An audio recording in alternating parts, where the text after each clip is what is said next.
xogga dalka Soomaaliyeed taliyaha ciidanka asluubta taliyaha nabadsugyada iyo anigoo ah General Bashir Cabdi Maxamed America waxaan weydiin mahad celinaa imaateen waxaan rabaa inaan ka sii warbixin yar oo kooban dhacdooyinkii shalay ilaa iyo maanta baarlamaanka dhacay nasiib darro shirkii baarlamaanka ee maanta waa qabsoomi waayey waxaan rabaa inaan wax ka yiraahdo sababaha keenay inaanu qabsoomin oo u badan amniga waxaanu sameynay qorshe amni ee loo dhan yahay qorshe amni oo xogga dalka Soomaaliyeed ciidanka asluubta iyo niisa iyo ciidanka booliiska isugu tageen oo soo la fagureen oo loo baahnaa in maanta lagu fuliyo arrimaha baarlamaanka waxaanu briefing siinay saddexda guddoomiyaha iyo labada guddoomiye ku xigeen giddigood waxaanu siinay update meeshaan wax marinaynay security arrangements kaanu sameynay sidii aan ugu talagalnay inay u dhacaan amniga security-ga ah saddexda waxaanu siinay briefing guddoomiye muddo baanu siinay guddoomiye jawaar baanu siinay guddoomiye mahdi baanu siinay oo dhammaantood ogaa aan u akhriyay una macneeyay security arrangementiga aanu sameynay waxaan ugu talagalnay habkaan ugu talagalnay in ay u dhacdo baarlamaanka maanta waxaad dareemi kartaan juhdiga iyo xoolaha la geliyey ilaa iyo xalay ilaa iyo maanta sugitaanka amniga 4 ciidan in la soo mobilizaareeyo juhdi aan yarayn ayaa la geliyey oo hanti iyo xoolo iyo maal dadka xalay u taagnaa ilaa iyo maanta u dhafarsan ilaa iyo maanta u taagan inay sugaan amniga xildhibaanada waxaan u mahad celinayaa dhammaan xildhibaanada oo dhan waan oran karo xitaa hal xildhibaan oo dib nooga yimid aanu jirin oo dhammaantood qaatay inay raacaan nidaamkii aan u dejinay annagoo og inay qalafsanayd laakiin marnaba aanan ka tegin muhiimadda uu leeyahay amniga iyaga aan u sugayno waynala qaateen xildhibaanadu processkii bay soo mareen wax qeylaa kama yeerin aad iyo aad ayaan u mahad celinaya arrinta keentay inuu dib u dhaco shirkan maanta waxna waa amni waxna waa siyaasad siyaasad waa demokrasiya waa tan loo doortay waa tan shacabku u idmaday inay cabiro kala duwan isku keenaan ka doodaan ka fariistaan marka dambena ay codeeyaan kaasna la meel mariyo muhiimadda taasay ahayd ciidamada amnigu siyaasad shaqo kuma laha mar horena waa sheegay uma codeyno wax kuma darsano waxay naga tahay oo keliya in amnigooda la sugo waxaa si provocation ah waxaanu caddaynay inaan lala soo geli karin ciidan hubaysan baarlamaanka ciidan hubaysan inaan baarlamaanka lala soo geli karin totally waa isaga amnigiisa ninka xildhibaanka amnigiisa Soomaali way istaqaanaa airportka Kenya markaa ka degtid kabaha lagaa siibay suunka lagaa siibay yes gurayaan dalka Kenya inay amnigooda sugaan raali ka yihiin kan ay u dhasheen oo Soomaaliga ah waxaa iska soo taagan cilaaqan dhammaanayn waxaa maanta annagoo u macnaynay guddoomiyaha iyo guddoomiye ku-xigeenku ay la soo galeen ciidan si lama filaan ah intay soo jiraan weliba baarlamaanka u soo geliyeen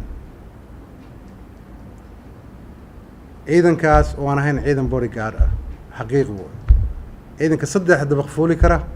ee intay iskala qaybiyaan ciidan aan yarayn oo labisan dharka xogga dalka Soomaaliyeed oo abaandulihi amarka qaadan waaye iyo ciidan kale dhar cad ah waanu garan weyn ciidan ka socdaanba taas waxay ahayd provocation xun waxaan rabaa inay shacabku fahmaan ummadda Soomaaliyeed ay fahanto ciidamada qalabka sida ama ciidamada amniga sugaya 20 iyo 30 iyo 40 iyo 100 uma babac dhigi waayn inta aan sheegay waa hakin karaan waana qaban karaan 20 wiil la wato iyo 30 qof iyo Cabdi Bilal la socda ciidanku intaasu saraakiil idin muuqata arkiisan taliyaasha fadhiya awood looma waayeen in la xabadeeyo laakiin yey dan ugu jirtaa shakhs Soomaali inuu dhinto taasa waxay tahay moral obligation in la isla qaato moral inuu qofku qaato warma is it worthy war suuragal mata in adiga dartaa loo dhinto in dartaa dad xabada isku dhigan Soomaaliya nidaam yar oo aad mari karto oo sahal ah oo waliba madax aad ka tahay inaad tiraahdo xoog baan ku jiirayaa waa handadaaya waxaan u malaynayaa haddii madaxdu garan weyso ilaahay anaga waana garansiiyey ciidanka waxaan ku amray inaan hal xabad la ridin hal xabo sumcad xumada ee Soomaalidu u keenayso baarlamaankoodii waa xabad ka dhacday qof kastoo damiir leh oo shakhsiyad leh oo muwaadinimo ku jirto waa dareemi karaa ceebta ay leedahay baarlamaankii baa la isku xabaday ciidanka amniga awooddaa ma waayeen waxaan lahayn ha gartaan oo ha daayaan ciidanka booliiska aan madaxda ka ahay ee baarlamaanka galay ma aha markii koowaad ma aha markii labaad ma aha markii saddexaad awalow iyaga waa baarnay cidiya jarxitaa ma wataan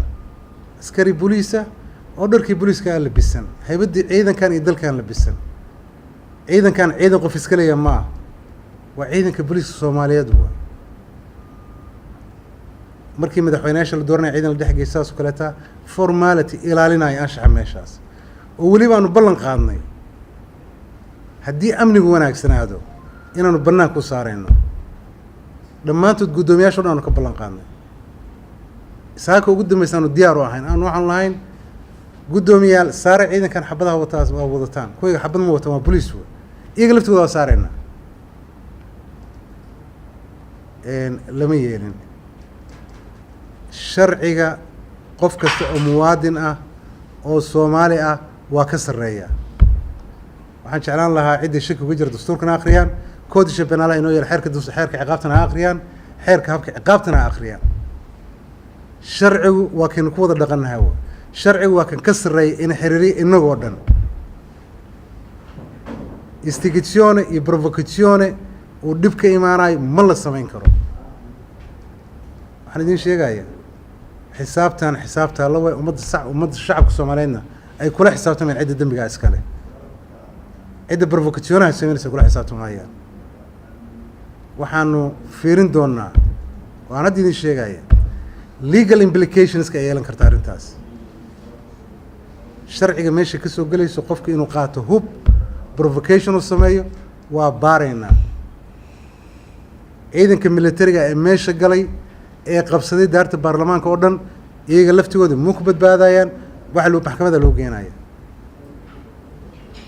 intaasna rabana shacabka Soomaaliyeed yiraahdo amniga caam ahaan waxaan u mahad celinaynaa shacabka waxaan u mahad celinaynaa dulqaadka ay sameeyeen ay u dulqaateen xildhibaanadooda waxaan kaloo mahad celinayaa xildhibaanada isxil qaamay iyaguna oo aan oran karo maanta hal qof oo xildhibaan ah oo ka hor yimid processkii ma jiraan anaa ugu faraxsanahay assalaamu calaykum waraxmatullaahi